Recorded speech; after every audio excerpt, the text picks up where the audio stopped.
భూతల స్వర్గం జమ్మూ కాశ్మీర్ మంచు గుప్పట్లో చిక్కుకుంది. అనేక ప్రాంతాల్లో పగటి ఉష్ణోగ్రతలు అత్యంత కనిష్ట స్థాయికి పడిపోయాయి. దాంతో అక్కడ సరస్సులు కొలంలోని నీరు గడ్డకట్టింది. శ్రీనగర్లో ఉష్ణోగ్రతలు -4 డిగ్రీల సెల్సియస్కు పడిపోయినట్లు అధికారులు వెల్లడించారు.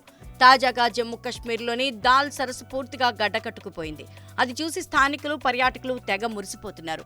గడ్డకట్టిన నదిపై అటూ ఇటూ నడుస్తూ పర్యాటకులు తమ ఆనందాన్ని వ్యక్తం చేస్తున్నారు. అయితే అదే సమయంలో తీవ్రమైన చలి కారణంగా వారికి ఇబ్బందులు కూడా తప్పటం లేదు.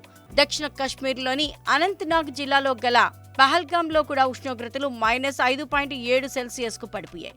కాజిగుండ్లో -3.6 డిగ్రీస్ సెల్సియస్, కోకిర్నాగ్లో కనిష్టంగా -1.7 డిగ్రీస్ సెల్సియస్, కుప్వారాలో ఉష్ణోగ్రతలు కనిష్టంగా -4.5 డిగ్రీస్ సెల్సియస్గా నమోదయ్యాయి.